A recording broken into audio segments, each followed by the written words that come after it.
when contractors come to a messy job site, you get a messy bid, and a messy bid is always a high bid. When you have a lot of things on your mind, you're thinking about a bunch of different things, you feel overwhelmed because you can't make sense of what needs to get done. That's what happens when you have a messy job site. So when you clean it up and put things in order for somebody, it makes it a lot easier to give a straightforward bid. Definitely need to clean up. I do believe that we're past the mechanical, electrical, plumbing rough inspection, so it's just the framing now, and we have like a clear list of what we need to do. We have that bid out, so we'll get the cleaning done, and now we really need to think about what we're going to do in phase 3 through 6, which is basically all the finishing, and we're going to have an all-arounder do the whole thing. I want to change out the cabinet hardware to make it like a stainless steel or a black finish, and then paint these cabinets. And I think we'll paint them white, and then we'll put just a butcher block countertop. We'll do backsplash,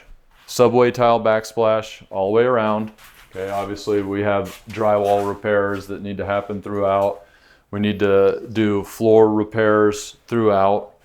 One other thing, the pre-scope of work, in addition to the cleaning all this out, I would put subfloor back down. It makes it seem less scary. It makes the job seem tighter. And so I think that we would have our internal team come do that. What about that ceiling? Just drywall. That just gets drywall patched. You know, all the electrical looks good.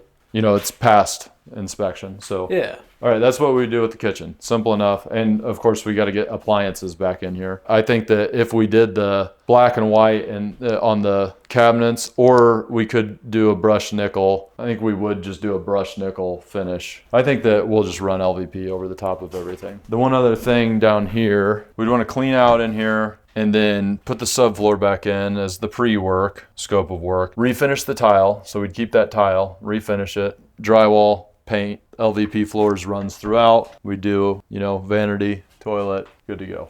Paint floor drywall throughout. And also throughout, we want to change out all the hardware. I always want hardware to match. It's like a hardware package throughout the house. It's a cheap way to add a lot of value to a house. We picked stainless steel for the kitchen cabinets. So we would do stainless steel hardware on the kitchen cabinets, on the doors. The light fixtures that go in will have stainless steel, and the bathroom faucets and such all be stainless steel. And now we go upstairs. Same thing, I just run LVP throughout, drywall, paint, stainless steel hardware. Got that. I would tile that surround, new bathtub, small vanity, toilet, LVP continues throughout.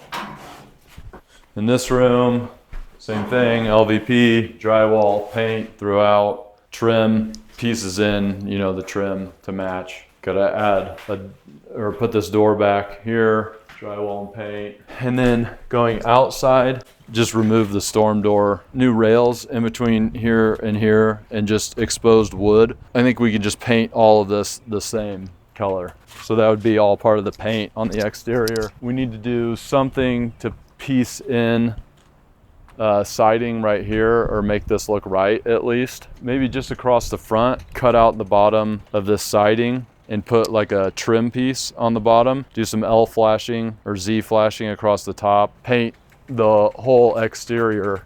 What I would want here is maybe a white with black trim. So like this stuff would be black, but then we'd have some wood accents. So we would build wood shutters across those two. And then maybe we could put a wood accent where that siding is no longer. And then obviously this wood finish up here, and that would be really catching. So front door would get painted black. This would get painted black. The trims would get painted black. Fascia, soffit, black. And then wood shutters, and just a wood feature. So what I mean by this wood feature, you would just bring it out a little bit. So I would like just butt it out a couple inches, and then put like, you know, maybe that tongue and groove type of wood all the way from the top to the bottom. And then this like trim that you put at the bottom to, you know, cover up all these flakes would be just painted the same color, the off-white as the rest of the body paint. Patch in these little holes here and there. Okay, you need to get some kind of door on this. Take this off, put a different piece of plywood, and then, unless this can just be painted, then just put a door down here. You know, same thing, black trim, off-white. This railing is not gonna fly, obviously.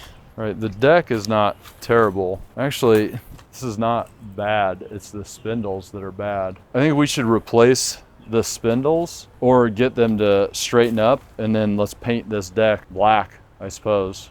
Maybe black is not a good color for a deck. Do like a wood color, you know, like a brownish wood paint. Piece in some siding there. I think that since we have that like wood feature going on the front, you could probably piece in with some tongue and groove there if that's easier. Actually, just like some regular paneling would be fine, and you trim it out. You know, the T11 stuff, and then trim it out and paint it all body color. Since this is the back of the house, I would do body color everywhere. You don't have to separate the trim stuff except for on this fascia. All right, piece in siding there. I mean, really, I would just take the siding off this back section and throw up the paneling. That'd probably be the cheapest and easiest way to do this, and then paint it the body color. Put a piece of trim across the bottom of all this that's like actually waterproof. Paint it body color. This gas line needs painted, otherwise it will go bad, rust through. I would just do the panel siding. You know, we're gonna put 2 new windows back into those spots. Same treatment, you know, trim it out. You know, like up here, for instance, since we have the space, I would do some 1x and then, you know, do paneling and then, you know, paint it. And then we have to fill this hole in and then do some just basic landscaping. You know, just some mulch bed here, get some mulch up in a bed up there. You know, the bed's already made. Yeah, the one final thing is, so take all this crap off before you paint here. And then I want to get some nice house numbers, you know, like the modern ones that protrude, and stainless steel, and take that stupid lion down.